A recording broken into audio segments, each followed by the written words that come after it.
नमस्कार विद्यार्थियों।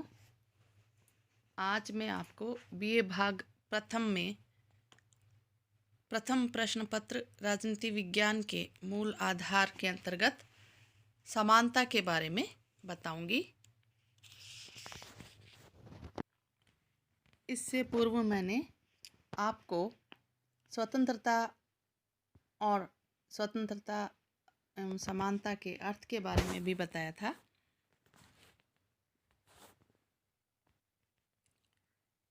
नमस्कार विद्यार्थियों, आज मैं आपको बीए भाग प्रथम के प्रथम प्रश्न पत्र राजनीति विज्ञान के मूल आधार के अंतर्गत समानता के बारे में बताऊंगी। इससे पूर्व के व्याख्यान में हमने स्वतंत्रता के बारे में पढ़ा था और स्वतंत्रता एवं समानता का आपस में क्या संबंध है, इसके बारे में मैंने आपको बताया था कि ये दोनों ऐसी अवधारणाएं हैं जो एक दूसरे की पूरक है। समानता किसे कहते हैं? वैसे सामान्य रूप से अगर हम देखें तो इसका अर्थ लगाया जाता है कि मनुष्य जन्म से समान होते हैं और इसी कारण सभी व्यक्तियों को व्यवहार और आय का समान अधिकार प्राप्त होना चाहिए। किंतु स्वतंत्रता का यह अभिप्राय उतना ही भ्रमपूर्ण है जितना ये कहना कि पृथ्वी समतल है।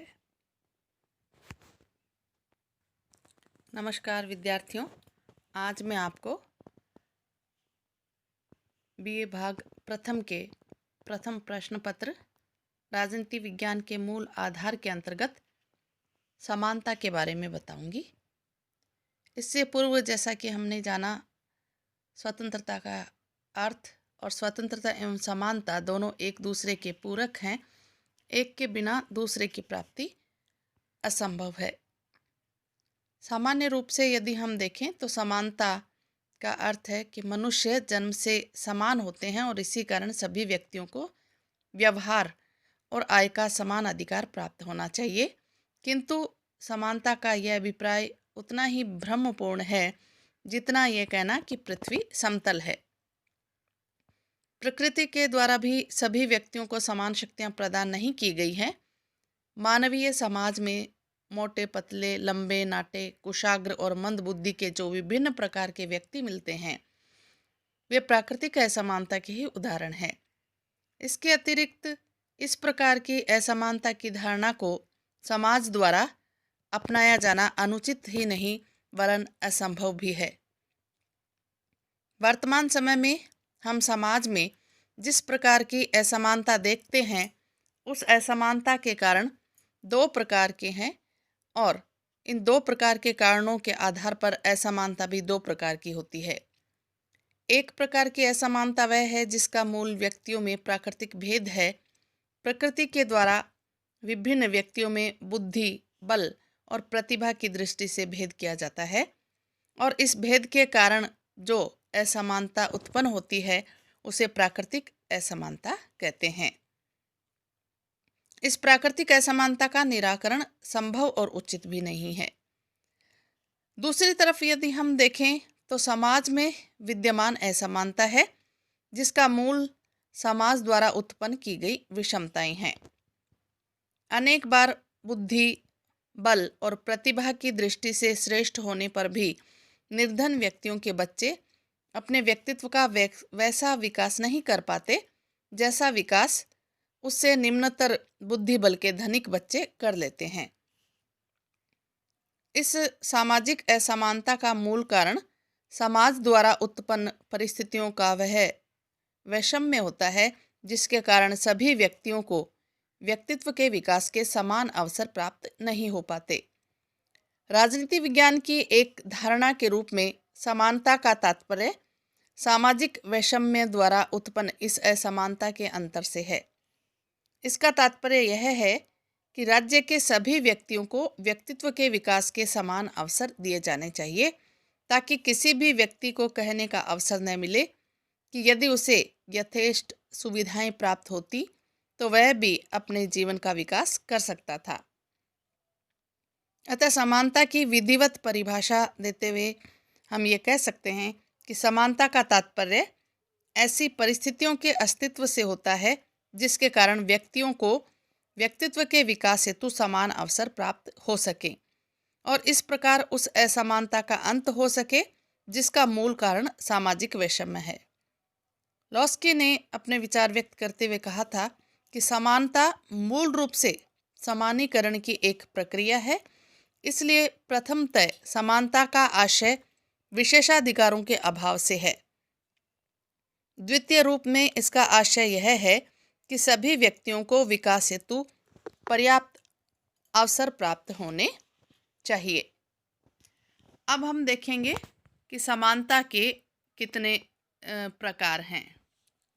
समानता के कई प्रकार हैं और इन प्रकारों में मूलतः यदि हम देखें तो जैसे वैधिक या कानूनी समानता, इसी के साथ साथ राजनीतिक समानता, सामाजिक समानता और आर्थिक समानता। तो सबसे पहले मैं वैधिक या कानूनी समानता के बारे में बताऊंगी। कानूनी समानता का अर्थ यह है कि राज्य के द्वारा अपने नागरिकों के साथ मनमाना व्यवहार नहीं किया जा सकता। कानून की दृष्टि में सभी नागरिक समान हो और सभी नागरिकों को कानून का समान संरक्षण प्राप्त हो। ब्रिटेन की संवैधानिक व्यवस्था, विधि का शासन कानूनी समानता की स्थिति को प्राप्त करने की ही व्यवस्था है। कानूनी समानता में जो मूल बातें आती है उसके बारे में हम चर्चा करेंगे। जैसे कानून के समक्ष समानता, और इसका अर्थ है कि कानून के सामने सभी व्यक्ति समान हैं। राज्य सभी व्यक्तियों के लिए एक से कानून बनाएगा और इन कानूनों को एक समान लागू करेगा। राज्य जन्म, वंश, लिंग, धर्म, जाति, जन्म स्थान या धनी गरीब या ऊंच नीच के आधार पर कोई भी किसी तरह का भेदभाव नहीं करेगा। इसी तरह से कानून का समान संरक्षण। कानून के समक्ष समानता कानूनी समानता का नकारात्मक पक्ष है, लेकिन इसके साथ ही कानूनी समानता का एक सकारात्मक पक्ष है जिसे हम कानून का समान संरक्षण कहते हैं। इसमें नागरिकों को जो स्वतंत्रताएं एक राज्य प्रदान करता है तथा शिक्षा, स्वास्थ्य और जीवन के अन्य क्षेत्र में जो सुविधाएं प्रदान करता है, उनके संबंध में राज्य अपने नागरिकों में कोई भेदभाव नहीं करेगा। इससे ये बात निहित है कि अपने अधिकारों की रक्षा के लिए प्रत्येक व्यक्ति समान रूप से न्यायालय की शरण ले सकता है। भारतीय संविधान के अनुच्छेद 14 में भी कहा गया है कि भारत के राज्य क्षेत्र में राज्य किसी व्यक्ति को कानून के समक्ष समानता या कानून के समान संरक्षण से वंचित नहीं करेगा। फिर है कर्तव्यों के प्रसंग में समानता। कानूनी समानता की धारणा में ये बात भी सम्मिलित है कि अधिकारों के साथ सभी व्यक्तियों के कर्तव्य भी एक समान होंगे। जन्म, वंश, धर्म या संपत्ति आदि के आधार पर न तो किसी को विशेष सुविधाएं प्राप्त होंगी और न उसके कर्तव्य ही अलग अलग माने जाएंगे। फिर है जैसे करों के निर्धारण में समानता। इस बात का ध्यान रखा जाएगा कि करों का बोझ सभी के ऊपर डाला जाए और इस प्रसंग में कर देने की क्षमता के आधार पर अवश्य ही भेद किया जा सकता है। धनी व्यक्तियों पर करों का अधिक बोझ और निर्धन व्यक्तियों पर करों का कम बोझ कानूनी समानता के इस सिद्धांत के अनुसार ही है। फिर है विवेक संगत आधार पर भेदभाव मान्य होगा। कानूनी समानता का विचार राज्य द्वारा मनमाने आधार पर किए जाने वाले भेदभाव का निषेध करता है। विवेक संगत आधार पर यदि किसी वर्ग विशेष को विशेष सुविधाएं प्रदान की जाती है तो समानता का सिद्धांत इसका निषेध नहीं करता। शर्त यह है कि उस स्थिति में उस वर्ग के सब लोगों पर वे समान रूप से लागू हों। उदाहरण के लिए राज्य ऐसा कोई कानून बना सकता है कि अमुक राशि से कम आय वाले लोगों को सरकारी दुकानों से सस्ता अनाज मिलेगा, अथवा ऐसे परिवारों के बच्चों को शिक्षण शुल्क में छूट दी जाएगी। भारतीय राजनीतिक व्यवस्था में अनुसूचित जातियों और जनजातियों को जो विशेष सुविधाएं प्रदान की गई है वे इसी श्रेणी में आती हैं। दूसरा है राजनीतिक समानता। तो राजनीतिक समानता का अर्थ है कि राजनीतिक प्रक्रियाओं को प्रभावित करने के अवसर सभी नागरिकों को समान रूप से प्राप्त होने चाहिए। राजतंत्र, कुलीन तंत्र या तानाशाही व्यवस्था राजनीतिक समानता के सिद्धांत में विश्वास नहीं करती। इन व्यवस्थाओं में जन्म या वंश के आधार पर भेदभाव किया जा सकता है, लेकिन लोकतांत्रिक व्यवस्था राजनीतिक समानता के सिद्धांत पर आधारित है। इसके कई रूप हम देख सकते हैं, जैसे मतदान का अधिकार, चुनाव में उम्मीदवार बनने का अधिकार, प्रार्थना पत्र का अधिकार है, और राजकीय नियुक्तियां और सम्मान प्राप्त करने का अधिकार योग्यता के आधार पर, और विचारों की अभिव्यक्ति तथा दलीय संगठनों के निर्माण का अधिकार सभी व्यक्तियों को समान रूप से प्राप्त होना चाहिए। फिर है जैसे सामाजिक समानता। सामाजिक समानता जैसे भारतीय संविधान के अनुच्छेद 17 में अस्पृश्यता को एक दंडनीय अपराध घोषित किया गया है। सामाजिक समानता की मांग है कि समाज में सती प्रथा और कन्या हत्या जैसी अमानवीय स्थितियों का कोई प्रचलन नहीं हो, और इसी के साथ किसी भी व्यक्ति के साथ में धर्म, जाति, वंश, लिंग अथवा जन्म के स्थान के आधार पर कोई भी भेदभाव नहीं किया जाए।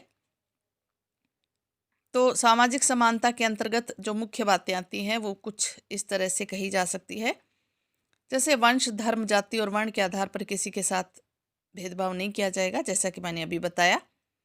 स्त्रियों को पुरुषों से कम अधिकार न दिए जाएं।